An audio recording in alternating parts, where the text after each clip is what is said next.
विष्णु भगवान की जय। कार्तिक महात्म्य का छठा अध्याय।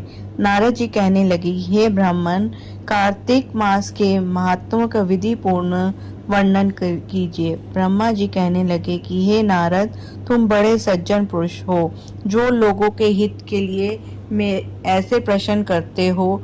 अब मैं ऐसी कथा तुमसे कहता हूँ जिसके सुनने मात्र से पापों का नाश हो जाता है। हे नारद, सूत जी इसी नैमिषारण्य तीर्थ में शौनक ऋषि से कहते हैं कि ऋषियों साधुओं का सत्संग अति पवित्र होता है और संसार के पापों के भय को दूर कर देता है, ज्ञानियों को मोक्ष देता है, कामनाओं वालों की कामना पूरी करता है। श्री गंगा जी पापों को नष्ट कर देती है, चंद्रमा ताप को दूर करता है, कल्प वृक्ष दीनता को नष्ट करता है, परंतु साधु समागम पाप ताप और दीनता तीनों को नष्ट करते हैं। इसको क्षण भी मोक्ष को देने वाले हो जाता है।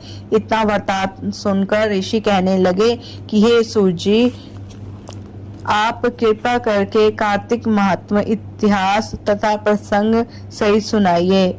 तब सूत जी कहने लगी, हे ऋषि, एक समय भगवान कृष्ण से कमल जैसे नेत्र वाले सत्यभामा जी कहने लगी कि हे मैं धन्य हूँ और मेरे माता पिता भी धन्य हैं, जिसके मेरे जैसी कन्या उत्पन्न हुई, जिसके पति आप और भगवान हुए।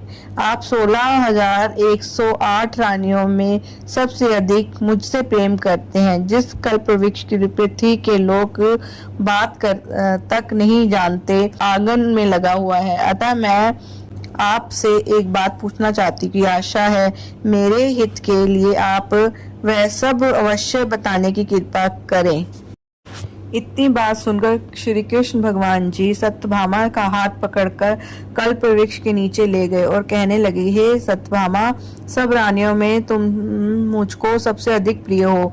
तुम्हारे स्नेहवश मैंने इंद्र से विरोध करके कल्प वृक्ष स्वर्ग से लाकर तुम्हारे आंगन में लगाया है। मैं तुम्हारे लिए अधे भी दे सकता हूँ। अब तुम मुझे से यदि गुप्त बात पूछोगी तो वह भी बताऊंगा। सत्यभामा कहने लगी, हे स्वामी, पहले जन्म में मैंने ऐसा कौन सा पुण्य का कर्म किया जिससे मैं आपकी अर्धांगिनी बनी और गरुड़ पर बैठकर आपके साथ इंद्राद्री लोकों में भी जा सकती हूँ। पहले जन्म में मैं कौन थी, किसकी कन्या थी, आप विस्तार पूर्वक कहिए। भगवान कृष्ण कहने लगे, हे सत्यभामा, तुम ध्यान पूर्वक सुनो, मैं सब वृतांत विस्तार से कहता हूँ। पहले सतयुग के अंत में मायापुर के अत्रि कुल वेद में तथा शास्त्रों को जानने वाले देव शर्मा नाम का एक ब्राह्मण रहता था।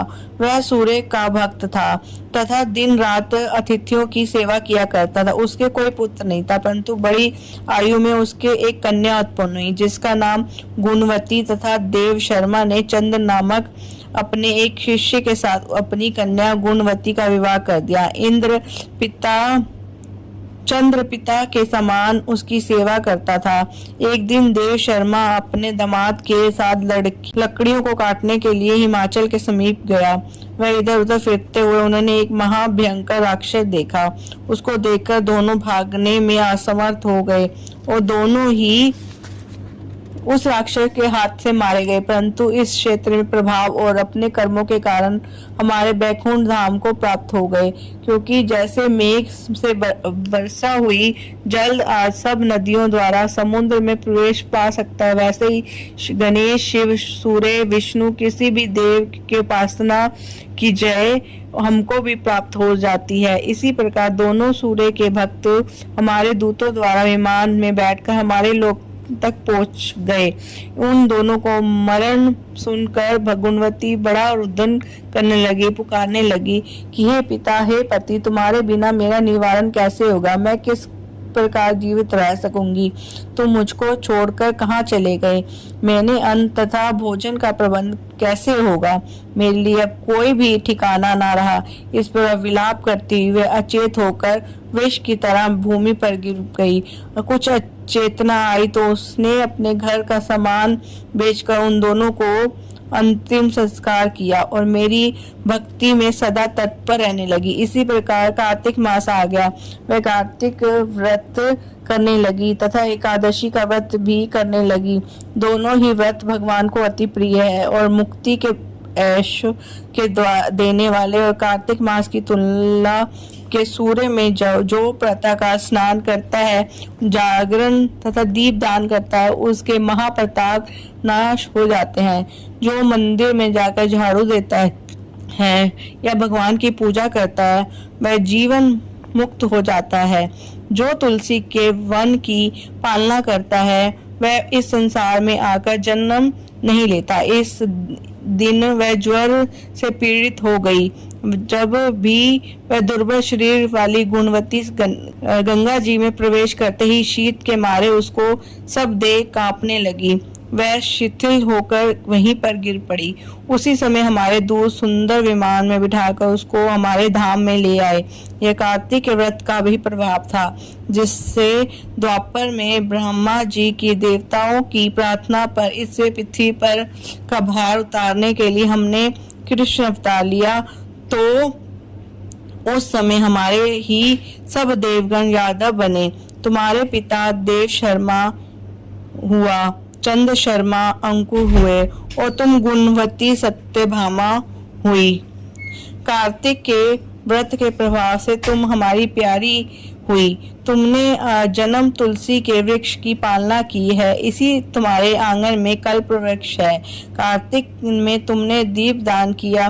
तुम्हारे घर में लक्ष्मी स्थित है। जो कार्तिक मास में तुमने व्रत आदि किए, उसी से तुम हमारी अर्धांगिनी हुई। जो कोई कार्तिक मास में व्रत आदि करता है, वह हमको तुम्हारे समान ही प्रिय होता है। अन्य तुम्हारे जप तप यज्ञ दान आदि कार्तिक मास के 16वीं कला के बराबर भी हो जाता है। कार्तिक मास की जय। विष्णु भगवान की जय।